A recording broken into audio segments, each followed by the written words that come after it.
Hello, ladies and gents, boys and girls, people of all ages, sexualities, and identities, and welcome back to another series review. And today's series review is none other than Peaky Blinders. Yes, eventually, after a long time, it has come to my attention that we have not done a Peaky Blinders series review, and I thought this would be the perfect moment, especially after the release of Immortal Man. So, what is Peaky Blinders, the series, about? Well, before we get into that, I think it's only fair that we at least acknowledge that Peaky Blinders has some truth to it. It's not just a show about a bunch of gangsters from Birmingham taking over the world. No, this is a show based, roughly, on a group of real gangs from Birmingham. However, the characters in the show are very loosely based around them and have their big differences as the series progresses for dramatic effect and for entertainment purposes. Now that that's out the way, let's get into the show Peaky Blinders. Peaky Blinders introduces us to a man named Thomas Shelby. And Thomas Shelby is a gypsy who was moved into Birmingham with his family and have been raised and brought up in Birmingham over the years.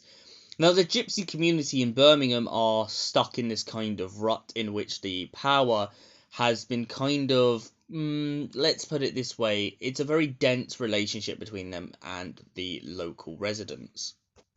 However, Thomas, after coming back from World War One, finds himself fighting for a position to try and prove to the people of Birmingham that he will make their wishes come true. He will make their town great, and he will make them have a rich and healthy lifestyle going forward. In a way, he is kind of a giant protection racket for the people of Birmingham every time that something goes amiss. With the help of his family, Michael, George and Arthur, he finds himself in a position in which his wealth and his power grows, not only with influence but also with the help of his Aunt Polly, who has a very strong footing in the family. However, throughout the series, the family comes to very close calls. For instance, Ada and her family and a bunch of others are all sent to the news. However, due to a pardon and a couple of passings by Tommy, they managed to escape this doom. However, the first season heavily just goes on this idea that Tommy falls in love with an Irish woman who comes into Birmingham, and essentially the pair of them decide to kindle their relationship over time. Tommy finds himself in a position in which he must struggle between his own personal life and his business. He takes her to the races and ends up getting the attention of a Cockney gangster who basically wants to shoot Tommy through the head. While drawing this guy in, he manages to push him so far over the edge that he comes into Birmingham and makes the one solid mistake to go into the Peaky Blinders territory. A war breaks out between the two rivals, and Tommy manages to shoot the Cockney gangster in the head like that. However, what he doesn't realise until later seasons that he has also managed to kind of open a door to other gangs and other rivals to come his way. But the one solid adversary that Tommy has throughout these 6 seasons is an Irish kind of police officer who essentially is trying to fit Tommy up and put him at the noose hanging stool. However, Tommy is determined that this will never happen. On top of this, a couple of other problems that Tommy comes into encounter with is a priest who has been abusing and using the children in his church. To make an example, Tommy and his gang decide to castrate the guy in a shower and prove to the people of Birmingham that they're not messing around. One of the people who comes knocking on Tommy's door, however, is a Alfie Solomon. Now, for people who don't know, Alfie Solomon is a real, very, very real person who was based on the South Bank as a Jewish kind of gangster and essentially sold a lot of brew by pretty much making a bluff to people in the world that he was a baker. Now, this is not completely untrue, as he does have the skills of baking, but by telling people that he had a baking business, it made it easier for him to smuggle booze across the channel.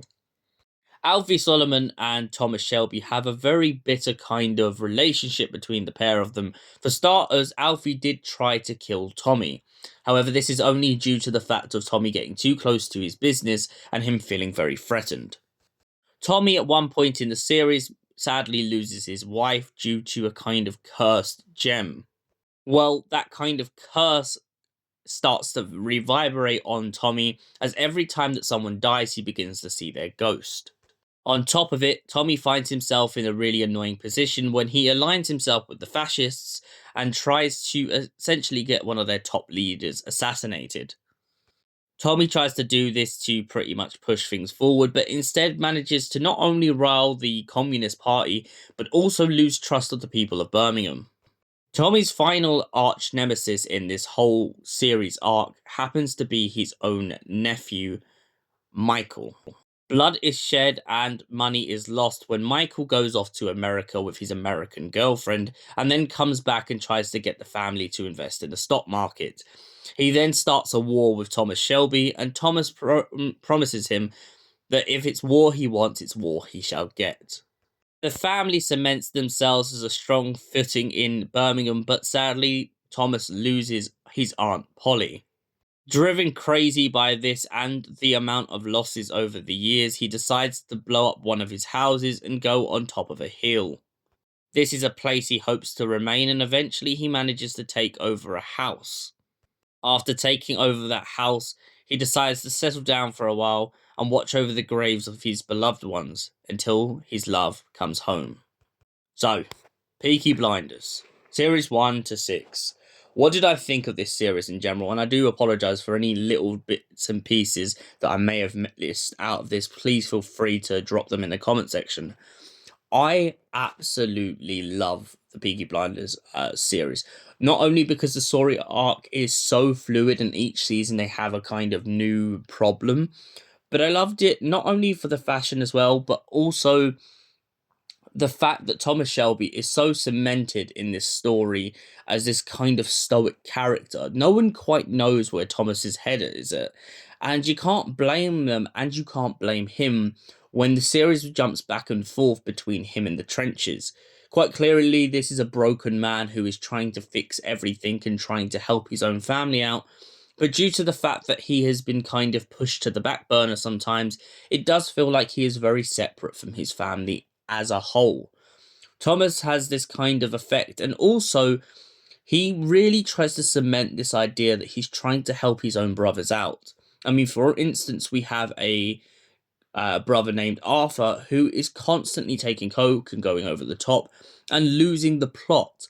And it's Tommy who has to kind of bring him back into the fold, kind of shake him up a little bit and prove to him, look, we're family, we stick together.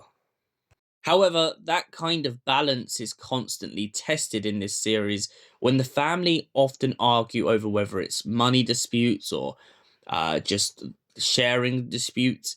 They all have this kind of dispute with Thomas about what he's supposed to be doing right. And in fairness to him, he often does find himself in a position where, yes, sometimes he does take the mick, but at the same time, he is trying to make things fair. And sometimes he finds himself in this position where he just kind of gets to the point where the rest of the family should just take over and do his job.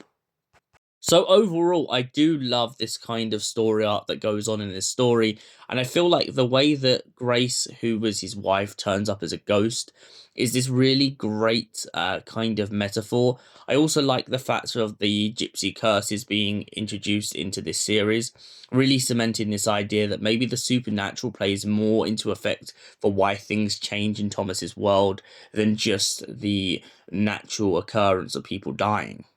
And for that reason, I give the series 1 to 6 at least a solid 10 out of 10. Thank you for watching. I will see you in the next series review. Until then, goodbye, stay beautiful, and have an incredible night, you beautiful people.